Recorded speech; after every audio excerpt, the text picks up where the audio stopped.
अस्सलाम वालेकुम नाज़रीन, आप देख रहे हैं प्रोग्राम दो टोक। मैं हूं किरण नाज। ये बात तारीख का ना अब हिस्सा बन चुकी है कि चापलूसियों से नेट सिक्योरिटी प्रोवाइडर नहीं बना जाता। किसी की ज़मीन पर गए उसे फादरलैंड कह दिया, किसी के पास गए तो उसे मदरलैंड कह दिया। ऐसे नेट सिक्योरिटी प्रोवाइडर नहीं बना जाता। नेट सिक्योरिटी प्रोवाइडर बनने के लिए जंगें लड़नी पड़ती हैं, जीतनी पड़ती हैं, जो अल्हम्दुलिल्लाह पाकिस्तान ने साबित करके दुनिया को दिखा दिया है। तारीख की कुछ ऐसी बातें होती हैं, ऐसे लम्हे होते हैं जो सदियों की तकदीर बदल देते हैं। और आज भी अल्हम्दुलिल्लाह एक ऐसा ही मुश्तरका दिफाई मुआहदा उम्मत मुस्लिमा के 3 ताकतवर ममालिक यानी पाकिस्तान, तुर्किया और सऊदी अरब के दरमियान हुआ है, जिसे मक्का मुकरमा दिफाई मुआहदा का नाम दिया गया है। सऊदी अरब की तरफ से वली अहद और वज़ीर आज़म शहज़ादा मोहम्मद बिन सलमान, तुर्किया से सदर तैयब अर्दवान और पाकिस्तान से वज़ीर आज़म शहबाज शरीफ ने इस मुआहदे पर दस्तखत किए हैं। इजलास के मुश्तरका एलामिया के मुताबिक ये मुआहदा तीनों ममालिक के दरमियान तारीख़ी ताल्लुक़ात, इस्लामी अख़ुवत, मुश्तरका स्ट्रेटजिक मफादात और तवीलुल मुद्दती दिफाई ताउन की बुनियाद पर तय पाया है। तीनों ममालिक में से किसी एक पर भी मुसल्लह हमला, तीनों ममालिक पर हमला तस्वुर किया जाएगा। सऊदी वज़ारत ख़ारजा का कहना है कि मुश्तरका मुआहदे का मकसद इज्तिमाई दिफाई सलाहियत को मजबूत बनाना और अमन को फ़रोग़ देना है। मक्का मुकरमा में इस तारीख़ी मौके पर फील्ड मार्शल सैयद आसिम मुनीर भी मौजूद थे। मुआहदे की नाज़रीन जो टाइमिंग्स है वो बड़ी इंपॉर्टेंट है। एक तरफ इसराइल तुर्किया से खुलकर अपनी नफरत का इजहार कर रहा है, दूसरी तरफ इराक़ और यमन से हुसी सऊदिया पर हमलावर हैं, और ईरान अमरीका जंग के दौरान भी सऊदी अरब खासा मुतासर हुआ है। इस मुआहदे पर पहली बार कन्फर्मेशन हमारे सामने आई थी जनवरी में, जब तुर्क वज़ीर ख़ारजा खाकान फिदान ने कहा था कि 3 ममालिक के दरमियान दिफाई ताउन से मुतल्लिक बातचीत हो रही है। तो पाकिस्तान से वज़ीर मुमलिकत बराए दिफाई पैदावार रज़ा हयात हिराज ने भी ये बताया था कि दिफाई मुआहदे का जो मुसव्वदा है वो तैयार हो गया है। सऊदी नाइब वज़ीर बराए अवामी सफारतकारी ने वाज़े किया कि मुआहदा किसी फ़ौजी इत्तेहाद या फ़िरक़ा वाराना ब्लॉक के क़याम की कोशिश नहीं है, और इस मुआहदे का किसी भी जोहरी अज़ाइम या हथियारों की दौड़ से कोई लेना देना नहीं है, कोई ताल्लुक़ नहीं है। आज का जो तारीख़ी मुआहदा है पिछले साल सऊदिया और पाकिस्तान के दरमियान होने वाले मुआहदे की एक एक्सटेंशन है, जिसमें मज़ीद इस्लामी ममालिक के शामिल होने का कवी इम्कान है। इस पर मज़ीद बात करने के लिए प्रोग्राम में मेरे इंतहाई मौज़ूज़ मेहमानों में जनाब खालिद चिश्ती साहब डिफेंस एनालिस्ट हैं, प्रोग्राम में ज्वाइन कर रहे हैं, और उसके साथ साथ चेयरमैन पाकिस्तान उलमा काउंसिल जनाब ताहिर अशरफी साहब मेरे साथ मौजूद हैं, मदीना मुनव्वरा से हमें ज्वाइन कर रहे हैं। मैं आप दोनों मौजूद मेहमानों की बेहद शुक्रगुजार हूँ। चिश्ती साहब, यकीनन जो डिफेंस के मामलात को बहुत बेहतरीन तरीके से जानते हैं और जो सर्व कर चुके हैं, उनसे बेहतर इस वक्त कोई नहीं बता सकता कि अल्हम्दुलिल्लाह पाकिस्तान कहाँ स्टैंड कर रहा है। अब जो ये मुआहदा हुआ है जिसके तहत किसी भी एक मुल्क पर हमला हो, जो हमारे सऊदी अरब के साथ भी था, वो तुर्किया भी इसके अंदर शामिल हो गया है, किसी भी एक मुल्क पर हमला होगा, ये तीनों मुल्कों के ऊपर तस्वुर किया जाएगा हमला। दूसरी तरफ तुर्किया की टेक्नोलॉजी है, तीसरी तरफ पाकिस्तान की एटमी क़ुव्वत है, और सऊदी अरब की जो है वो माशी ताकत है।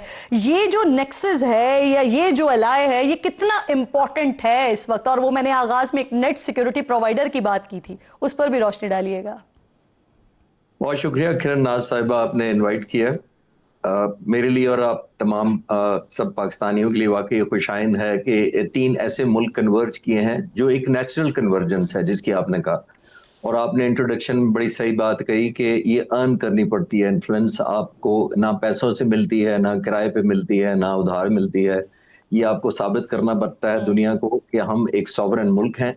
पिछले साल हमने साबित किया कि हम रीजनली स्टेबलाइजिंग फोर्स हैं, और अभी जून 2026 में हमने जो अमन मुआहदा कराने में कंट्रीब्यूट किया, सिग्निफिकेंटली हमने साबित किया कि हम एक ग्लोबल सतह पर भी एक अमन चाहने वाले और अमन के लिए कंट्रीब्यूट करने वाले की प्लेयर हैं। ये जो इन्फ्लुएंस है जाहिर है अब किसी को नीचा दिखाने के लिए नहीं है, अपनी रेलेवेंस हमने खुद अर्न की है। नंबर 1 तुर्की जिसका आपने जिक्र किया, मेरी थोड़ी इमोशनल अटैचमेंट ये भी है कि मैंने वॉर कोर्स इस्तांबुल टर्की में ही किया है, टर्किश लैंग्वेज में किया है, और वहां पे दोस्त मुझे बड़ी प्राउड फील होता था। और आज की बात नहीं कर रहा मैं, 20 साल पुरानी बात करता हूँ, जब हमें वो मिलते थे तो 8-10 जो फॉरेनर्स हम होते थे, उनको देखकर वो सबको कहते थे दोस्त है, और मुझे कहते थे तुम भाई हो।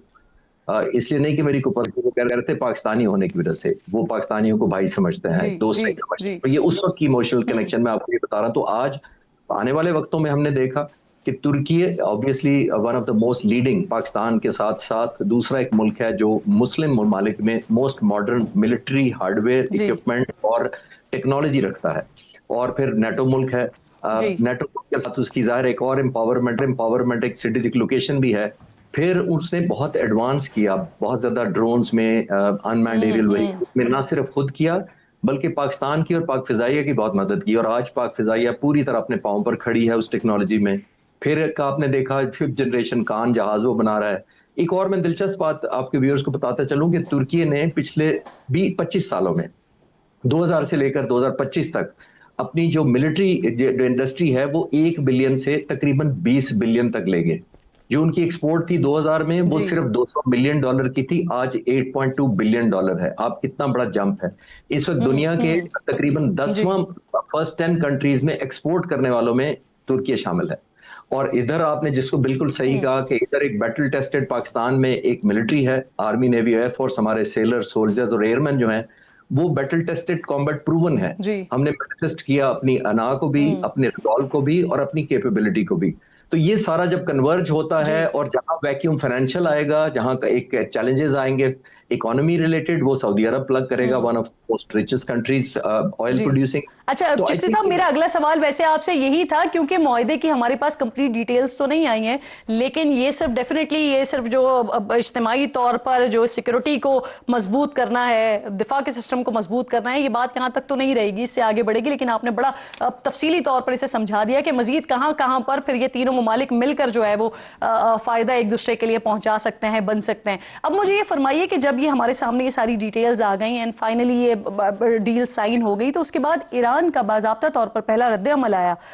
कौमी सलामती और खारजा पॉलिसी कमेटी के जो रुकन है इब्राहिम रजाई ये कह रहे हैं कि सऊदी अरब को जान लेना चाहिए कि तुर्की और पाकिस्तान के साथ कागजी मुआहदे उनकी सलामती की जमानत नहीं बन सकते। इसको कैसे आप इंटरप्रेट करते हैं?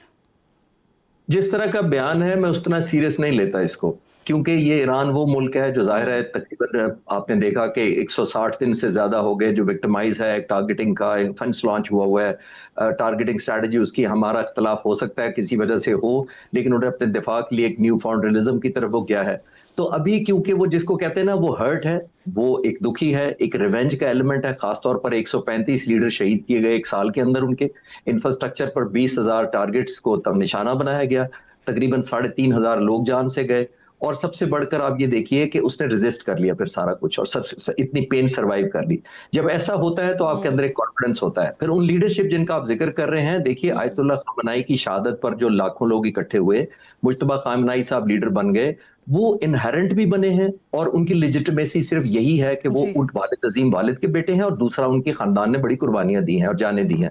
लेकिन आने वाले वक्तों में इस तरह की विक्ट्री वो अपने लोगों को, ईरानियन को दिखा पाएंगे, उनकी लॉन्ग टर्म लेजिटिमेसी उस पर डिपेंड करती है। तो ये जो गुस्सा और रिवेंज मेरे लिए अनयूजुअल नहीं है, लेकिन मैं ये मानता हूं और मेरा मानना है कि जो ही ये चीजें कूल डाउन होंगी, अमेरिका इजराइल यहां से चले जाएंगे, पाकिस्तान, तुर्की और सऊदी अरब मिलकर और ईरान खुद भी एक कॉन्फिडेंस बिल्डिंग मेजर में बहुत रोल प्ले करेंगे। क्योंकि आखिरी बात बड़ी इंपॉर्टेंट ये मैं अर्ज करता चलूं कि जितना ज्यादा ट्रस्ट डेफिसिट ईरान और सऊदी अरब और मिडिल ईस्ट ममालिक के दरमियान होगा, उतनी ही बाहर की फोर्सेस को, एक्स्ट्रा रीजनल फोर्सेस को पेनिट्रेट करने का ज्यादा मौका मिलेगा। बिल्कुल दुरुस्त बात, जी मौका मिलेगा, बिल्कुल आपकी दुरुस्त बात। अच्छा सर, एक और, क्योंकि आपने बड़ी इंपॉर्टेंट बात अभी की ना, अब यहाँ पर सिचुएशन ये है कि इस वक्त जब ये सारा मामला चला तो ये जो हुसी बागी हैं उनकी तरफ से सऊदी अरब के ऊपर हमले किए जा रहे हैं, दूसरी तरफ जो हमारा अफगानिस्तान के साथ बॉर्डर है वो वाला मामला है वो भी हमारे सामने है। तो अब इस डील के बाद क्या एक तो आप ये हुसी बागियों के जो हमले हैं ये रुकता हुआ देख रहे हैं, और दूसरा जो अफगानिस्तान वाला मामला है वहां पर अभी भी सऊदी अरब का इन्फ्लुएंस तो मौजूद है, तो आपको लगता है कि ये यहाँ पर फिर पाकिस्तान के साथ भी ये हालात जो ये तालिबान की तरफ से बने हुए हैं वो भी, उसमें भी कुछ बेहतरी आएगी, कुछ रुकावट आएगी? डेफिनेटली किरण साहिबा, जब हम कन्वर्ज करते हैं तो अपनी अपनी लाइबिलिटीज और एसेट्स के साथ कन्वर्ज करते हैं, अपने अपने चैलेंजेस, शॉर्टकमिंग्स और एप्रीहेंशंस और मायूसियों और उम्मीदों सबके साथ कन्वर्ज करते हैं। आप स्टैंड अलोन किसी एक स्ट्रेंथ को नहीं कहते। तो ये देखना ये होगा कि वो जिस तरह हम ओनरशिप देंगे सऊदी अरब की सिक्योरिटी को, उनके मसाइल को, और उनको कंट्रीब्यूट एक्सपेक्ट करेंगे कि वो ऐसी जगहों पर कंट्रीब्यूट करें जहां हमारी शॉर्टकमिंग्स हो सकती हैं। तो आई एम जहां जहां पे चैलेंजेस है, मुझे यकीन है कि ये तमाम ममालिक हमारी चैलेंजेस को भी समझेंगे और अपना अपना डिप्लोमेटिक इन्फ्लुएंस भी यूज करेंगे जहां जहां हो सकेगा, इंक्लूडिंग अमेरिका को जहां जहां जिसके ताल्लुकात होंगे, और जहां जहां हमारी चैलेंजिंग होगी आई एम श्योर कि वो वैक्यूम दूसरे मुल्क प्लग करेंगे। यही तो खूबी और खूबसूरती होती है इस तरह के एग्रीमेंट और अलायंसेस की। बिल्कुल ठीक। और फिर उसके बाद अब नेक्स्ट होगा क्या? क्या तुर्किया, पाकिस्तान की फौज तो ऑलरेडी सऊदी अरब में मौजूद है, तो फिर क्या हम ये देखेंगे कि तीनों ममालिक में और स्पेशली सऊदी अरब में, क्योंकि जहां पर फिलहाल अभी हम देख रहे हैं कि वहां पर हमले करने की कोशिश की जा रही है, तो वहां पर क्या फिर तुर्की के फौजियों को भी हम देख रहे होंगे, और क्या फिर वेपन्स भी डिप्लॉय किए जा रहे होंगे एक दूसरे कंट्रीज में, कि मैं आपसे पूछूंगी। लेकिन उससे पहले ताहिर शफी साहब फाइनली ज्वाइन कर चुके हैं, बहुत शुक्रगुजार हूँ शफी साहब। वो अल्लामा इकबाल फरमाते थे कि एक हो मुस्लिम हरम की पासबानी के लिए, नील के साहिर से लेकर ताबा खाके काशगर। तो ये जो इस वक्त सिचुएशन बन रही है, ये इस शेर की तशरीह हो रही है अल्लामा साहब? बिल्कुल। मैं समझता हूँ इकबाल ने फरमाया था और आज पाकिस्तान, सऊदी अरब और तुर्किया ने करके दिखा दिया कि एक है मुस्लिम हरम की पासबानी के लिए, नील के साहिल से लेकर ताबा खाके काशगर। इसमें सबसे बड़ा क्रेडिट जो है वो इन तमाम चार की चार शख्सियात को जाता है, लेकिन इसकी इब्तदा हमारे फील्ड मार्शल हाफिज सैयद आसिम मुनीर साहब ने की जी। और फिर पाकिस्तान सऊदी अरब दिफाई मुआहदे के बाद जब ईरान, इसराइल, अमेरिका जंग आई, तो उस वक़्त ये पूरी प्लानिंग थी कि अरब इस्लामी दुनिया और ईरान को दरमियान तसादुम करवाया जाए। यही वजह है कि पहले चंद घंटों में, बल्कि मिनटों में, सऊदी अरब, कुवैत, अमारात, बहरीन पर मिसाइल हमले हुए। लेकिन सऊदी अरब ने उस पर बहुत सब्र किया और तहम्मुल का मुजाहरा किया, और ये नतीजा था उस मुलाकात का जो फील्ड मार्शल हाफिज सैयद आसिम मुनीर साहब और वज़ीर आज़म मियाँ शहबाज शरीफ और सऊदी वली अहद अमीर मोहम्मद बिन सलमान की हुई थी कि हमने इस जंग में नहीं जाना है और हमने मुस्लिम उम्मा की वहदत और इत्तेहाद को बरकरार रखना है। फिर इसमें तुर्किया शामिल हुआ। आपने देखा तुर्किया, मिस्र, पाकिस्तान और सऊदी अरब, पहली मीटिंग रियाज में हुई, फिर इस्लामाबाद में हुई, फिर मिस्र में हुई, फिर अभी उर्दन में हुई। तो अल्लाह का शुक्र है कि आज जुमे का दिन था, बड़ा मुबारक दिन था, बड़े मुबारक मकाम से इस मुआहदे का आगाज़ हुआ है। और अब इंशाअल्लाह इसमें इस्लामी दुनिया के और भी ममालिक आएंगे और इस इस्लामी ममालिक के जो मसाइल हैं, सबसे बड़ा जो हमारा मसला है वो फ़लस्तीन और कश्मीर के बाद इंतहा पसंदी और दहशत गर्दी है। और दहशत गर्दी में वो तंजीमें हैं जो मुख्तलिफ इस्लामी ममालिक में, जिनको कहीं ना कहीं से पुष्टपनाही हासिल होती है और वो वहाँ तखरीब करती हैं। तो मेरा ख्याल है कि अब इसके बाद वो सिलसिला भी इंशाअल्लाह खात्मे की तरफ जाएगा। अल्लामा साहब, इस वक्त जो हमारे सामने तकरीबन सूरत हाल ऐसी है कि जिस वक्त अरब इसराइल जंग के बाद जो मशरक़ वस्ता की सूरत हाल थी वो बड़ी टेंस थी, बड़ी बहरान का शिकार कैफियत थी। तो उस वक्त पाकिस्तान ने कदम बढ़ाया था आगे। लाहौर में वो एक कॉन्फ्रेंस हुई थी, इस्लामी ममालिक को जमा किया था। भुट्टो साहब को क्रेडिट जाता है, उसका मेज़बानी की उन्होंने, OIC इजलास किया। अब इस वक्त जो सूरत हाल है वो फर्दर मजीद आगे बढ़ी हुई है कि यहाँ पर न सिर्फ हम इख्तलाफात को ख़त्म करवा रहे हैं, बल्कि एक ऐसे इत्तेहाद की बुनियाद रख रहे हैं जो आने वाले वक्तों में जो ताकत का तवाज़ुन है उसे ही बदल देगा। पाकिस्तान को इसका क्रेडिट जाता है कि पाकिस्तान के फील्ड मार्शल हाफिज सैयद आसिम मुनीर साहब ने जो ख्वाब देखा और जो जद्दोजहद की दिन रात, और उनको फिर वज़ीर आज़म पाकिस्तान और हमारे वज़ीर ख़ारजा, और फिर जो मुआवनत उनको और हमेशा ताउन मिला अमीर मोहम्मद बिन सलमान से और फिर अर्दोगान साहब से, वो काबिल कदर है। हमारा ये बिल्कुल क्रेडिट है कि हमने OIC जो है उसको कायम किया। हमारे साथ सऊदी अरब ने बहुत, उस वक़्त शाह फैसल शहीद ने बहुत बड़ा किरदार अदा किया। जुल्फ़कार अली भुट्टो शहीद को, शाह फैसल शहीद को सज़ा भी इस बात की दी गई, और भी मसाइल थे। लेकिन एक बड़ा जुर्म जो था वो यही था कि उन्होंने मुस्लिम उम्मा को जमा किया। इंशाअल्लाह ये इत्तेहाद ताकत का तवाज़ुन भी बदल देगा और ये फ़लस्तीन समेत तमाम मसाइल के हल की तरफ भी अब जाएगा। मेरा ख्याल है कि ईरान अमेरिका इसराइल जंग के बाद पहले ही इसराइल का जो तसल्लुत था वो टूटता चला जा रहा है और अमेरिका भी अब उससे दूर होता चला जा रहा है। जी।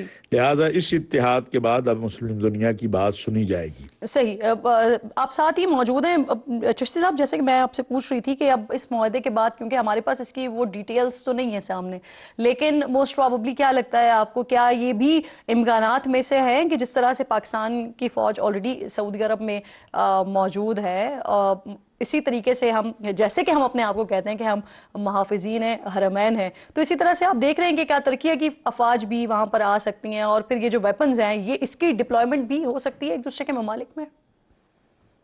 किरण साहबा, मैं इससे ऊपर देखना चाहूंगा, वो ये कि तीनों ममालिक जो हैं, और अल्लाह करेगा और ममालिक शामिल होंगे, आमतौर पर हम अगर लोगों को मिसगाइड करेंगे, अगर ये कहें कि अगर किसी एक मुल्क पर हमला होता है, यहाँ से जेट उड़ेंगे, वहां पहुंचेंगे और शूट डाउन कर देंगे जाके, ये जंग के दौरान तो अगर खुदा ना खास्ता नौबत आएगी नहीं, लेकिन आपने पीस टाइम में डेवलप करना होता है। आपने इतना स्ट्रेंथन करना होता है कि दुश्मन को, जो चाहे इस रीजन के हों या ट्रांस रीजनल हों, वो डिटर हों, वो खौफजदा रहें कि आप इतना ज्यादा ब्लडी और नोज ब्लीडिंग कराएंगे और इतना ज्यादा प्रोहिबिटिव कॉस्ट इम्पोज करेंगे कि उसकी कीमत बढ़ा देते हैं आप पीस टाइम के अंदर रहते हुए।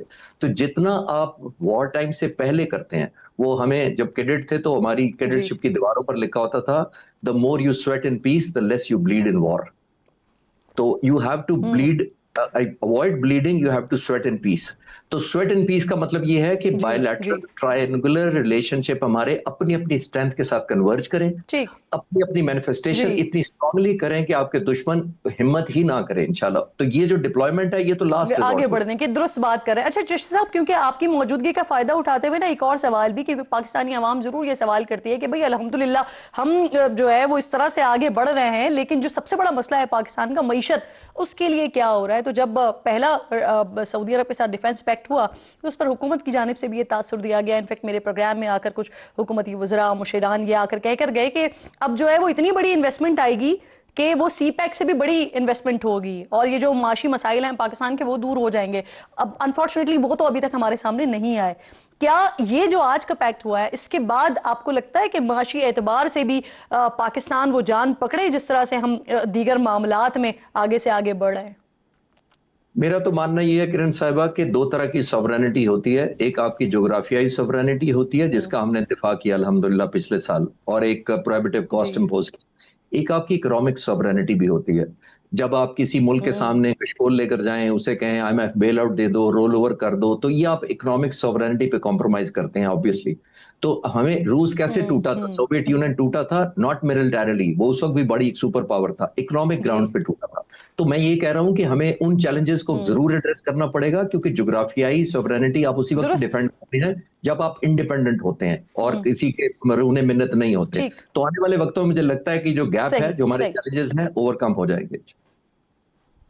बिल्कुल ठीक। अच्छा शफी साहब, आप पहले भी जब जिस वक्त डिफेंस पैक्ट सऊदी अरब और पाकिस्तान के दरमियान हुआ था उस वक्त भी आपने बताया था कि मजीद ममालिक हैं जो ख्वाहिशमंद हैं इसका हिस्सा बनने के, और मुझे याद है आपने 5 से 7 ममालिक के बारे में कहा था। तो क्या आने वाले दिनों में फिर हम देख रहे हैं कि मजीद ममालिक इस मुआहदे का हिस्सा हो सकते हैं, बन सकते हैं?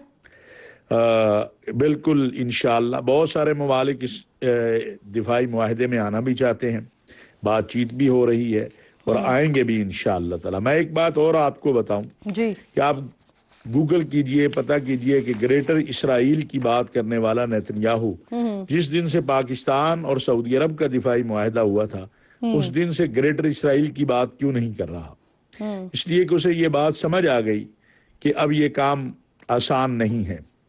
ग्रेटर इसराइल में वो कुछ हिस्सा सऊदी अरब का डालना चाहते हैं और हमारे बलूचिस्तान तक भी आना चाहते हैं, लेकिन अल्हम्दुलिल्लाह अब तो वो ख्वाब उनका, वो साजिशें दम तोड़ती चली जा रही हैं। अब ज़रूरत इसी बात की है जिसकी तरफ हमारी क़यादत की भी तवज्जो है और होनी भी चाहिए। और सऊदी वलीअहद अमीर मोहम्मद बिन सलमान बार बार इस बारे में कह चुके हैं कि हमें मुआशी तौर पर भी इस्लामी दुनिया को मजबूत होना होगा। दिफाई तौर पर हम मजबूत हैं अल्हम्दुलिल्लाह, सफारती तौर पे पाकिस्तान बहुत मजबूत है। इस वक्त कहाँ है हिंदुस्तान?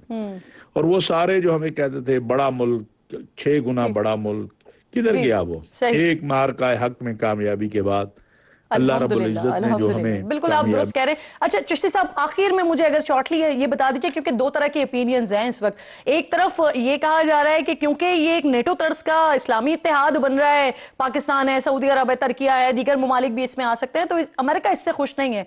लेकिन दूसरी तरफ एक ओपिनियन ये भी आ रहा है सामने कि जी अमेरिका की इमा पर ये सब कुछ हो रहा है।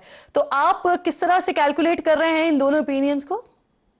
देखिए, नेटो से मैं इसलिए इसको मिक्स नहीं करता कि नेटो उस वक्त बना था जब वर्ल्ड वॉर टू खत्म हुई थी, अमेरिका सोल सुपर पावर रह गया था, और जो जो शिकस्त खुर्दा मुल्क थे और जो इन बिटवीन थे, अमेरिका ने अंडर अम्ब्रेला लिया था, और उनकी ऑब्लिगेशन या मजबूरियां थी इकोनॉमिक और मिलिटरीली वो इतने स्ट्रांग नहीं थे, इसलिए नेटो बनी थी। वो जो 40 के करीब मुल्क इकट्ठे हुए थे, ठीक। यहां मैं वो चीज नहीं देख रहा। ये तीनों मुल्क अपनी अपनी स्ट्रेंथ के साथ आ रहे हैं, अपनी अपनी इंपावरमेंट लेकर आ रहे हैं।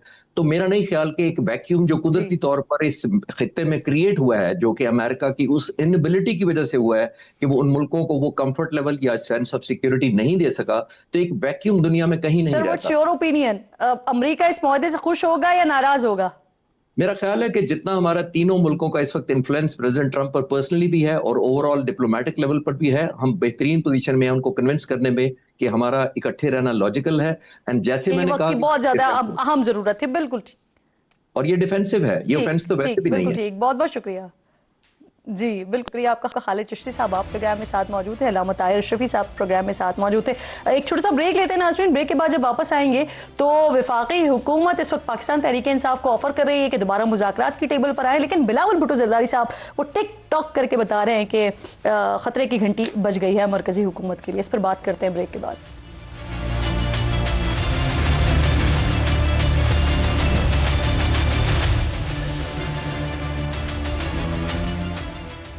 एक बार फिर जी आपको खुशामदीद कहती हूँ। प्रोग्राम के इस हिस्से में मेरे मोअज़्ज़ज़ मेहमानों में खेलदास कोहिस्तानी साहब मुझे ज्वाइन करें, पाकिस्तान मुस्लिम लीग नून से, और इसके साथ साथ शौकत यूसुफजई साहब पाकिस्तान तहरीक इंसाफ से मुझे ज्वाइन करें। आप दोनों मोअज़्ज़ज़ मेहमानों की बेहद शुक्रगुजार हूँ। शौकत साहब, एक बार फिर एक तारीख आई है आप लोगों की तरफ से, तो ज़रा बात का आगाज़ भी फिर आपसे ही करते हैं। ये 27 सितंबर के बारे में वज़ीर आला कल कह रहे थे कि आप तैयारी पकड़ लें, इस्लामाबाद की तरफ आ रहे हैं, फिर उन्होंने कुछ मुतालबात भी सामने रख दिए। लेकिन जब अलीमा खान साहिबा से पूछा गया है तो वो तो काफी नाराज हुई हैं कि वो कह रही हैं कि इंतजार तो सिर्फ इमरान खान को करवाया जा रहा है, तो उनको कुछ समझ नहीं आ रहा है कि इतनी आगे की तारीख किस बात के लिए दी गई है। तो सर, क्या कोई कोऑर्डिनेशन वगैरह नहीं है, क्या मसला है? और फिर सबसे अहम सवाल ये कि 27 तारीख को आप लोग ऐसा क्या कर लेंगे जो पिछले 2.5-3 सालों से नहीं कर पाए हैं? बिस्मिल्लाह, बहुत शुक्रिया। देखिए, पहली बात तो यह है कि पॉलिटिकल पार्टी है, सियासी जमात है और साथ जमहूरी पार्टी है, और इस वक्त जो जाहिर है हर किसी की ख्वाहिश है कि इमरान खान साहब परसों की बजाय आज ही निकले, लेकिन जो चीज़ें अब हैं वो आपके सामने है, ग्राउंड रियलिटीज आपके सामने है। इस वक्त देखें, बहुत बड़ा टास्क है हमारे सामने। 2-3 दफ़ा हम ट्राई कर चुके हैं, वो हम देखेंगे कि जी हमारे अंदर क्या कमियां थी, क्या वो खामियां रह गई थी। और ये जो इस दफ़ा 27 के टाइम जो दिया गया उसमें पूरी तैयारी की जा रही है, और इसमें सिर्फ ये नहीं कि खैबर जी पख्तूनख्वा, बल्कि हम चाहते हैं कि सर, सिंध, बात आपने पंजाब तैयारी की, और आपके तर्जुमान शेख वकास साहब वो ये फरमाते हैं कि अली अमीन गड्ढापुर साहब ने जब कॉल दी थी तो उन्होंने तो 20-22 दिन लिए थे, और इन्हीं 20-22 दिनों में तैयारी करके वो चले गए थे। लेकिन शायद जो मौजूदा क़यादत है वो नौजवान है, या उनकी उनकी दानिश में वो ना तजर्बेकार है, इसी वजह से उनको 2.5 महीने यानी 50 दिन चाहिए तैयारी के लिए। देखिए, ये सिर्फ सीएम सुहेल अफरीदी के तरफ से फैसला नहीं है, ये पूरी पार्टी का फैसला है। आज भी हमारी मीटिंग हुई है, मैंने जूम पे उसमें शिरकत की है। उसमें वजीर आला साहब थे, उसमें बैरिस्टर गौहर साहब थे, सलमान अकरम राजा साहब थे, असद कैसर साहब थे, बहुत सारे और भी लोग थे, जुनैद अकबर खान। और इसमें ये जो चीजें ये बिल्कुल इंडोर्स की गई है 27 तारीख से नहीं, अगर उस आपकी शख्स की पार्टी का तरफ से फैसला है तो ना। शेख साहब फिर ओनरशिप क्यों नहीं ले रहे हैं इस फैसले की? सर, वो भी तो मुझे कमेटी नहीं का हिस्सा पता होता है कि ना। शेख साहब ने ओनरशिप क्यों नहीं ली या क्या मसला, आई डोंट नो, क्योंकि मैं उस मीटिंग में खुद शामिल हुआ हूँ। और 4 बजे 3 बजे वो मीटिंग हुई है केपी हाउस में, लेकिन मैं चूंकि बाहर हूँ, मैंने जूम पे अटेंड किए, और उसमें जो है ना सबने एंडोर्स किया है कि 27 तारीख अच्छा, बिल्कुल दो ठीक है। चीजें इसमें, एक तो और ये कि इसमें लॉजिक क्या है, पहले तो ये बता दें, इतना लंबा टाइम देने की लॉजिक क्या है? सिर्फ यही कि तैयारियां करनी है? देखिए, ये कोई मामूली बात तो नहीं है ना। पहले जो हम गए हैं, तो आपका क्या ख्याल है, हम कोई पुरअमन, हम तो पुरअमन रहे, हमें पुरअमन छोड़ा क्या है? हम चाहते हैं कि एक तो कोऑर्डिनेशन और बेहतर हो, या उसमें जो खामियां रह गई, कमी रह गई, उसको पूरा करें। और आइंदा हम देखिए, सियासी स्ट्रगल है हमारी, सियासी जद्दोजहद हमेशा इस तरह होती है। ये तो नहीं है कि हम कोई जज्बात से काम लें या कोई हमें कहें कि जी जी। आप कल क्यों नहीं निकल रहे हैं, नहीं तो तो सर, हम निकल जाएं। सवाल देखिए मेरा इसमें ये है कि जब ये पार्टी लॉजिस्टिक्स, ने डिसाइड किया कि 27 सितंबर को जो है वो लॉन्ग मार्च करना है या इस्लामाबाद की तरफ जाना है, तो इन सारे मामलात में बहनों को एतमाद में नहीं लिया गया, क्योंकि 38 बार वो गई, उनको मुलाकात नहीं करने दी। तो सबसे ज्यादा तो परेशान फैमिली है, सबसे ज्यादा परेशान तो बहनें। बिल्कुल। देखिए ये बार बार ये जो है ना, ये उठाया जाता है कि जी लीडरशिप कंप्रोमाइज है। देखिए वो लीडरशिप, आप जुनैद अकबर को देखें, या कितनी दफा वो जेल गया, कितनी मारे खाई। सर ये बहनों गलत को बात है कि एतमाद में लिया गया नहीं लिया देखें, गया? जी मैं आवाज कर रहा हूँ। देखें आज भी ये फैसला हुआ है कि बहनों से मिला मिला जाएगा, उनको बाकायदा एतमाद में लिया जाएगा। देखिए हम सबकी ख्वाहिश है, किसकी ख्वाहिश नहीं है कि इमरान खान बाहर ना आए, लेकिन आपको उस हालात का पता है। 26वीं तरमीम, 27वीं तरमीम, उसके जरिए जो हशर किया गया है अदालती सिस्टम का, तो ठीक। अदालती निज़ाम तो मफलूज है। तो हम पूरे सिस्टम, और ऑलरेडी हुकूमत जो है वो भी एक प्रेशर में खुद भी तो है ना, चले। कि घर का बैदी लंका हाँ। ढाए, वजीर दाखिला कह रहा है कोलेप्स कर गया सिस्टम। तो अब ये भी तो जस्टिफिकेशन दे ना कि जी आप कोलेप्स ठीक। कर गए हैं, तो आप किस लिए बैठे हैं फिर? तो वो तैयारी तो इसलिए चले, करनी है बिल्कुल कि ठीक। कोई सानी इतने साहब। सारे लोगों को जब ठीक। आप ले जाते हैं, उसकी लॉजिस्टिक होती है, उसका जी। दूसरा तो नहीं है कि भाई हम कहें कि जी आ जाए और सारे आ हम्म। जाएंगे वहां पे, और 2 दिन बैठ के ठीक। वापस आ जाएंगे। बिल्कुल ठीक, जाहिर है आपका एक पॉइंट नया आ गया। बना है। कोई साहब, वैसे आज जो सारा सिलसिला हुआ है तो उस पे उसके लिए तो मुबारकबाद कबूल कीजिए। आप लोग हुकूमत में हो या अपोजिशन में हो, ये क्रेडिट आपके साथ रहेगा, जो आज एक बड़ा तारीखी मुआहदा हो गया है। अब ये बताइए कि जिस वक्त आपको मुबारकबाद देने का सिलसिला होता है, पीछे मामला दूसरी तरफ कुछ इस तरह के चल रहे होते हैं कि सवाल फिर उस तरफ चले जाते हैं। एक तरफ जी पाकिस्तान तहरीक इंसाफ वो आ रही है 27 तारीख को, उन्होंने तैयारियों के लिए वक्त लिया हुआ है। दूसरी तरफ बिलावल साहब टिकटॉक करके बता रहे हैं कि अब खतरे की घंटी बज गई है। तो क्या वाकई ये हुकूमत के लिए खतरे की घंटी बजने का वक्त हुआ चाहता है? देखिए जहाँ तक पीटीआई की सियासत का मामला है, 2014 से ये एहतजाज कर रहे हैं, धरने दे रहे हैं और हजूम की सियासत कर रहे हैं। और जब बानी पीटीआई खुद निकले थे 2014 से लेकर आखिरी जो 2022 में भी आए थे, इस्लामाबाद पे चढ़ाई की, उसके बाद अली अमीन गंडापुर साहब आए, वो भी आपने देखा 26 तारीख को। नहीं, लेकिन अभी अकेले पीटीआई नहीं है ना, अभी तो 3 महाज है ना, जमात इस्लामी भी है, पाकिस्तान तहरीक इंसाफ भी है, आपकी अपनी इत्तेहादी पीपल्स पार्टी भी है। मैं ये कह रहा हूँ कि पीपल्स पार्टी तो इनके साथ शामिल नहीं होगी, किसी हुजूम का ऐसा नहीं है। बाकी ये फाइनल भी कर चुके हैं, सेमीफाइनल भी खेल चुके हैं, क्वार्टर फाइनल भी खेल चुके हैं, और ये तारीख पे तारीख ये इनका ये जो मौजूदा क़यादत है देती रही है। तो इन्होंने अडियाला के बाहर इनकी बहनें लोगों को बुलाती रही, 100 से ज़्यादा लोग नहीं आते। तो पीटीआई से तो कोई वो है नहीं। ज़रूर ये 27 सितंबर साल भी नहीं बताया कौन से साल में आएगी, इसी साल में आएगी या 27 में आएंगे, ये भी नहीं बताया। तो इसका कोई हमें फिक्र नहीं है। जहाँ तक पीपल्स पार्टी की बात, सर ये थोड़ी सी ना, थोड़ा सा कॉन्ट्रोडिक्शन आ जाता है ना फिर सुनने वालों के लिए भी और हमारे लिए भी, कि एक तरफ आप लोग मुलाकात इसलिए नहीं करने देते कि पाकिस्तान तहरीक इंसाफ जो है ना वो अडियाला के आगे जत्थे लेकर पहुंच जाती है। दूसरी तरफ आप लोग कहते हैं जब वो अपने लॉन्ग मार्च और जलसों का और धरनों का ऐलान कर रहे होते तो आप कहते हैं इनके साथ तो लोग ही नहीं आते। देखें लोग अगर आते, अगर लोग निकलते इसके लिए, तो मैं समझता हूँ कोई भी पॉलिटिकल तहरीक तभी कामयाब होती है जिसके साथ अवाम होती है। तो फिर वहां पे मिलने क्यों नहीं देते, ये बोल करके जत्थे आ रहे हैं? वो देखें उनकी वजूहत है। जो बानी पीटीआई ने फरमाया, अपनी बहनों ने जो उनकी हुकूमत के साथ जो कमिटमेंट की, बाहर आके कोई भी ऐसी बात नहीं करेंगे, इदारों के खिलाफ बोलना, के खिलाफ बोलना, और मैं समझता हूँ अदालत में भी ये गए हैं। सुप्रीम कोर्ट ने भी एक दफ़ा इनको इजाज़त दी, बैरिस्टर सलमान जो मुलाकात आखिरी हुई थी, तो अदालतें के पास इनके पास है कि वो चले जाए। इन्होंने भी नवाज शरीफ साहब की मुलाकात बंद की थी, कोई वजूहत भी नहीं थी। बदला ले रहे हैं आप लोग? नहीं, हम नहीं ले रहे, मगर मैं समझता हूँ जो इन्होंने बातचीत आके बाहर की है वो जेल मैनुअल के खिलाफ है। तो ये जेल सुप्रिंटेंडेंट और वो अदालत गए हुए भी हैं और फैसला भी उस पर महफूज हो गया। देखें वो अदालत अगर उनको, लेकिन बहनें भी लिखकर देने के लिए तैयार हैं कि जाके कोई बात नहीं करेंगे। 9 महीने हो गए हैं, 38 दफा बहनें जा चुकी हैं, मुलाकात नहीं होने दी। अलीमा के बाद जो इनकी बहनें, दूसरी बहनें थी, उन्होंने हुकूमत के साथ बातचीत करके वो गई थी, फिर बाहर आके जो उन्होंने फरमाया वो भी आपके सामने। तो मैं समझता हूँ वो मामला अदालत में। तो ये मुलाकात का सब मसला ये नहीं कि अगर आपकी मुलाकात नहीं हो रही तो आप जो हुजूम लेकर, आप जो है पूरी KPK की जो वसाइल हैं वो लेकर अपने इस्लामाबाद में चढ़ाई करेंगे। तो ये देखें, इससे मईशत को नुकसान दे सकते हैं, मगर हुकूमत अच्छा को सर, नहीं पड़ता। आप बहैसियत हुकूमत रुकन क्या मुझे इस बात की तस्दीक या तरदीद कर सकते हैं कि बुशरा बीबी की जो फैमिली है वो इस वक्त ये कह रही है कि बुशरा साहिबा की अब जो दूसरी आंख है वो भी मुतासिर हो गई है और उसका अब इलाज चल रहा है, तो आप इस बात की, इस दावे की तरदीद या तस्दीक देखें, कर सकते हैं? पहली बात तो हम किसी की सेहत का मजाक नहीं उड़ाते हैं। जो ये इनका माजी रहा है, जो इन्होंने हमारी लीडरशिप की बीमारियों पे इन्होंने मजाक उड़ाया, किसी भी, अगर बानी पीटीआई का भी जो आंख का मसला था उसको इलाज पूरा किया गया और जो लवाजमात थे मेडिकल पूरी उनको दी गई, कभी भी हमने ऐसी कोई अभी बात चल रही है कोई ट्रीटमेंट बुशरा बीबी की? मैं कहता हूं अगर उनके मेरे इन्फॉर्मेशन में नहीं है, अगरचे उनके लिए कोई प्रॉब्लम है तो ये उसका हक है कि उसका बेहतर इलाज होना चाहिए। हमारे सियासी मुखालिफ हैं, हम उनके जानी दुश्मन नहीं है। पहली बात ये, जिस तरह इन्होंने हमारे साथ किया हम वो नहीं सोचते, वो जो भी जिस तरह बानी पीटीआई का इलाज हुआ है उसका भी होना चाहिए अगर कोई ऐसा मामला है। जो बात आपने कहा पीपल्स पार्टी के हवाले से, किरण देखें इस वक्त इलेक्शन हो रहा है आज़ाद जम्मू कश्मीर में और पीपल्स पार्टी के चेयरमैन बिलावल भुट्टो। वैसे मुझे ब्रेक की कॉल दी जा रही है, मैंने आगे आकर ब्रेक के बाद वापस आकर इसी पर ही बात करनी है। ब्रेक लीजिए, ये दोनों मौजूद मेहमान साथ मौजूद।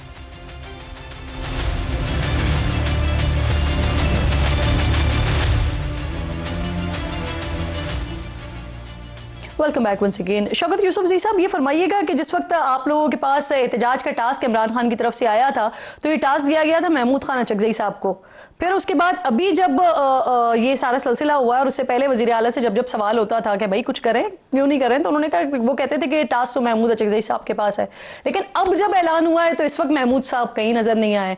हालांकि ये भी था कि 5 अगस्त से तो तहरीक का आगाज उन्होंने करना था या उन्होंने इस बात का ऐलान किया था, तो अभी कहाँ है वो? देखिए, आज जो मीटिंग हुई उसमें इंशाल्लाह जो राब्ते की वो है, इंशाल्लाह उनसे भी राब्ता किया जा रहा है, बल्कि हो भी चुका है उनसे राब्ता। और ये कोशिश यही हो रही है कि जितने अपोजिशन पार्टियां उन सब के साथ मिलकर आगे बढ़ा जाए। तो ये इसलिए जो टाइम जो दिया गया नहीं, तो दावत तो उनको दी गई थी ना, तो फिर वो नाराज किस बात पर हैं? क्या तहफ़्फ़ुज़ात हैं नाराज उनके? नहीं है, बिल्कुल नाराज नहीं है, बिल्कुल नाराज नहीं है। वो उन्होंने ऐसे ही नहीं आए जो नहीं, वो देखें, वो एक अलग पार्टी है, हम अलग पार्टी है, कोई ऐसी बात नहीं है, लेकिन इस इशू के ऊपर वो भी हमारे साथ है और इंशाल्लाह वो हो जाएगा। हम कोशिश कर रहे हैं, मौलाना फजल रहमान साहब के साथ भी बातचीत होगी, इस तरह जो दीगर पार्टियां उनके साथ भी बात हो रही है। लेकिन सर ये बात की ना, कुछ तहफ़्फ़ुज़ात तो देखें, ऐसा समझ आता भी है, एक तरफ वज़ीर आला जो हैं वो एहतजाज की कॉल दे रहे हैं, जिम्मेदारी इमरान खान साहब के पास है, इमरान खान ने अचकज़ई साहब को दी है, वो जब ये ऐलान हो गया और ऐलान के बाद उसके हवाले से मीटिंग हो रही है, तो जिनके पास टास्क है वो उस मीटिंग में नहीं आ रहे हैं बुलाने के बावजूद, आप इसे कह रहे हैं कि ये बहुत कैजुअल बात है? नहीं, देखिए, हम कोशिश हो रही है कि सारे अपोजिशन को मिलाए ना। अब देखिए, ये तो तहरीक इंसाफ का अपना शो है और तहरीक इंसाफ ने अनाउंस कर लिया। अब हम आइए हमारी सर, मैं बड़ा सादा महमूद अचकज़ई साहब के हवाले से पूछ रही हूँ, सादा सवाल है। मैं उसी की बात कर रहा हूँ, मैं उन्हीं की बात कर रहा हूँ कि उनको ये टास्क दे रहे हैं कि वो जितनी अपोजिशन पार्टियां हैं उनके साथ उनको बुलाएं, उनको मिलें और एक मुश्तरका लायमन बने। आप देख लेंगे सर, उनको टास्क ऑलरेडी इमरान खान ने दिया हुआ है, आपके साथ लॉन्ग मार्च के लिए वो मुत्तफिक हैं। ये देखिए, बहुत सारी चीजें उनके साथ डिस्कस हो चुकी हैं।